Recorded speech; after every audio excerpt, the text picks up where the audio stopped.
How to solo Torghast on your Protection Paladin, not super overgearing content either. Very modestly geared, barely stepping into heroics. How do you make it least painful for yourself? Well, it's not gonna be easy, but I'm gonna try to do my best to show you the way a little bit.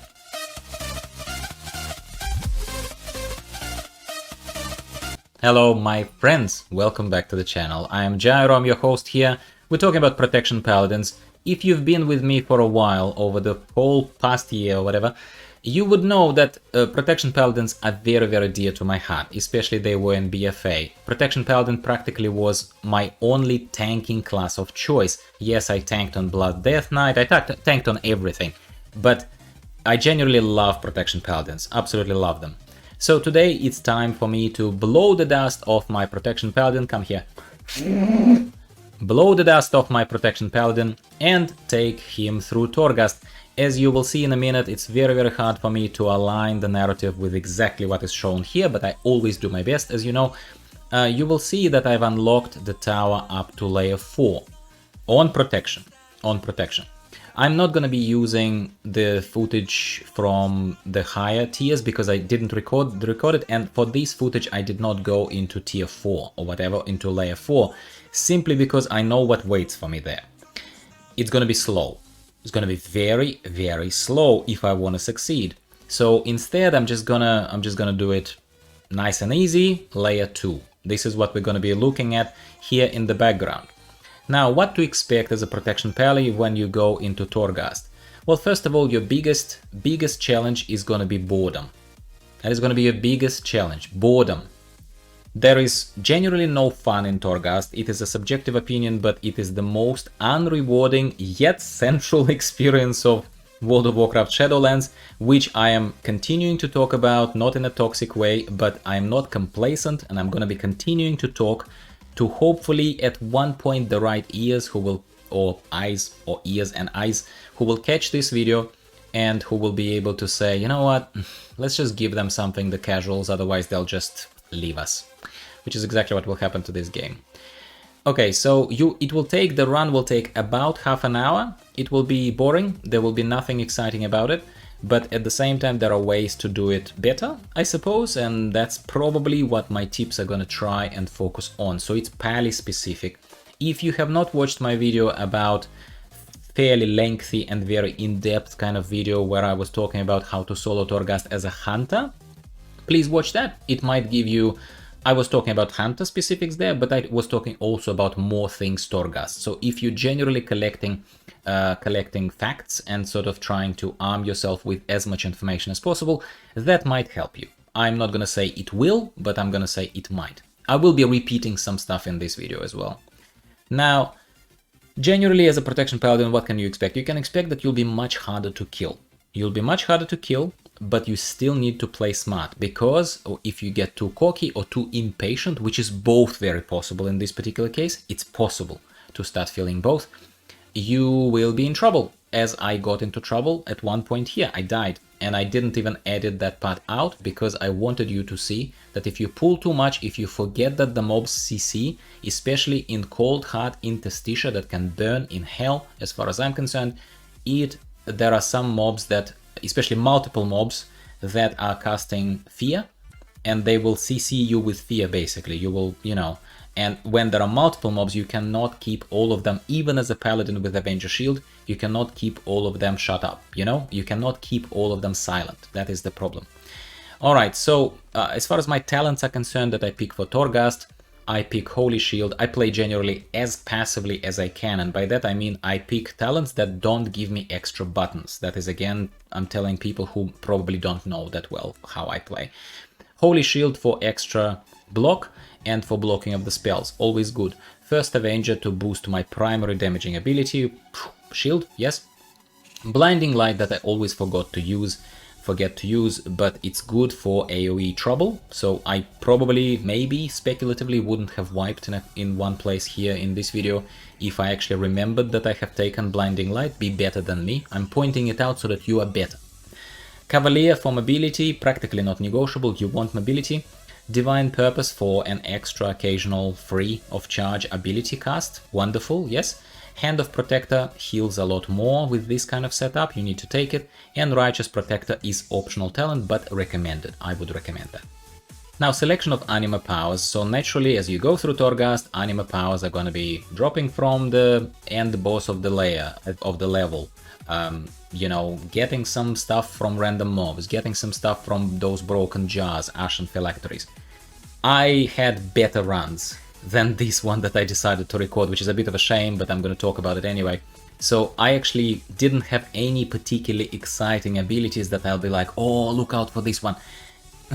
This run was pretty lame, I didn't have much to work with, but I'm still going to tell you, obviously, as a paladin, you dish out most damage in AoE. You want smaller groups, you don't want mega huge groups, and that's where I messed up in one of the cases here. I pulled too much because I just got impatient, just the boredom got to me, okay, don't do that. But you will be generally looking for powers that boost your damage output. That's about it. And if there is nothing better to do, then you invest into your self-stability, self-sustainability, growing your health. For example, I took a power earlier where killing a Morat is going to progressively increase your health pool. Towards the end of this run, if I remember correctly, I had like plus 60 or 70% of health pool. So, okay, it's not exciting. It's not exciting. It just makes you a bit beefier. Okay, fine, whatever. So, as I said with Hunters, play to your strengths. Obviously, Paladin have their own strengths. So you need to, say Hunter has a couple, if not more, of adaptable playstyles. So you can choose powers that are playing to your strengths, not just to the strengths of your class and spec, but to your strengths as a player. What are you good at? What are you good at? With Paladin protection specifically, there is just only so much you can do. You are just slowly marching, like a march of the light, through Torghast there, bringing the light there, and, you know, AoEing stuff with Consecration, and throwing your Avenger Shield, trying to shut up as many casters as possible. Be very, very mindful. Main thing is, especially in Cold Heart and Testitia, they are casting Fear. That's your biggest fear, pun intended, yeah? Design of Cold Heart and Testitia, while I'm mentioning it, sucks. It sucks, it's boring. There are better ones. My point is that there are better ones. Soul Forges is better, in my opinion. It looks great. Modrica, or whatever it's called, you know, the where you teleport between little floaty islands, is better. I actually think it's better. Cold Heart and Testitia that I needed for this quest to deal with the brokers here, because I was sent on a quest, and I used this footage to record. Cold Heart and Testitia is just, ugh, just so bad. It's just so horribly, horribly bad. So yes, remember that even as a Protection Paladin, you're super tough, but you can and will die if you pull too much. Skip the groups when you can. As I said in the Hunter video, at the levels, at layers of Torghast of level 1 and level 2, it doesn't kind of matter if you collected every single piece of Phantasma on the dead enemies or from every broken jar. I would personally make it as quick, as painless as possible for myself, rather than taking every single detour, saving every single soul trapped there for a 1% boost of your primary stat. Yes, it's good, but it's not going to be life-changing for you at layer 1 or layer 2, let's say, where you're learning the ropes. And that's the people I'm talking to here, really. I'm not talking to people who are pushing 6 right now, okay? Even I am not on 6 here, in this case. So, yes, Phantasma, extra powers, potentially doing extra objectives, you know, freeing someone from the chains and taking extra turn left, turn right to collect their magical bell or something that they lost. Oh my god, like, it's just so... It's so not engaging for me, but again, I don't want to deviate too much. I'm just sharing honestly with you here. Save yourself the time. Save yourself the time. Pick the fastest path. That's why I'm opening the map sometimes. Pick the fastest path to the exit. That's my biggest advice to you. And as a Pally, to be honest, there will be a few, and you saw maybe a couple of things if you were paying attention here in the background footage. There are a few moments where you can skip, where the group of mobs is bunched up somewhere there, and you can go on the very edge of the corridor or of that little, let's call it a roundabout, you know, where you can skip a group. Every time I did that, my little heart cheered. because otherwise it is slow, you pull everything, you try to deal with them as fast as possible, you try to keep yourself alive. It's just as simple as that. When you get to buying powers from the brokers or vendors, they are on level 3 and just before the boss on level 6. Take a look at the inventory, obviously, of the broker or vendor, and look out mainly on any class. Pally specifically, very important because low damage output. Take a look for red looking, I didn't have it here so I couldn't record it for you, but you will see it. It's like a potion, yeah, it's like a potion, but basically what it does is it increases your damage output by 30% as long as you stay in combat. So when you engage in the end boss fight, mainly save it for end boss fight, obviously. So when you engage in that fight, for as long as the fight goes for, like 5 minutes, 6 minutes, however long it goes for, you will remain in combat and you will be dishing out 30% more damage, which is quite massive. It's quite massive. So look out for that one. That's a particular kind of tip, I suppose. Other than that, you know, increase the size of your health, increase the size of the health bar, increase your damage output if you can, whatever there. Take a look basically. Now, speaking of end bosses are varied. They are random, I understand, and I understand they are also not random per run. They are random per week, I understand, but yet to be confirmed, and not like it matters. Just understand that there are lots of them, okay? And some of them are complete pushover, tank and spank like this one was. Here I was just lucky, yeah? But some of them require you to work. Prepare, mainly prepare, always prepare to interrupt quickly. That's your, if I had to say, look, other than just don't stand in bad, other than that kind of really obvious advice, main thing you need to prepare for is interrupt. Be good on interrupt. Be really trigger happy on interrupt. It doesn't mean you have to interrupt every ability because there is a cooldown on interrupt. But work out, and sometimes you may need to die once in order to work out exactly what killed you, okay? Hopefully not. Sometimes it's pretty obvious what the boss does.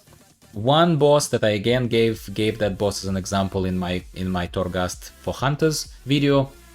One boss looks like a big undead ravager. And that boss, by the way, you don't need to interrupt, so it's a bad example, but it's a good example of a boss.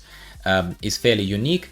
You don't need to interrupt him, but he enrages every time you take an extra step anyway. As soon as you start moving, he enrages. And those enrage stacks increase the more you move. So you need to minimize your movement, right? And in many cases, in one case, there is this Ardenweald druidic looking tree guy who starts healing. And the cast is very fast as well. You really need to either be ready to dispel, magic dispel, purge, or, you know, trank shot or something like that, if he actually managed to put that heal over time hot on himself, or you need to interrupt very quickly as soon as you see him casting it. So just prepare to interrupt. Other than that, there is really nothing particularly groundbreaking, and as a paladin, as a protection paladin, you are the shield of light. Bring the light to the dark corridors of cold heart interstitia made burn in hell. And that's about it. That's about it. I'm sorry if it wasn't particularly exciting like some of my other videos. At least I put as much personality and stuff into it as I can. Not just to make you giggle, but also to make myself have some fun. If not playing this, then at least then talking to you guys. You have no idea how much this gives me. So with that positive message, if you enjoy what I do, please show your support, continue showing your support. A lot of you already do. Please like the video, tell YouTube that you enjoy my videos so that more people come to our little campfire in the woods, as I refer to it sometimes. People don't know of small channels like mine, but we have fun, we talk we're casuals, right? We don't take it too seriously, we enjoy the game as much as we can.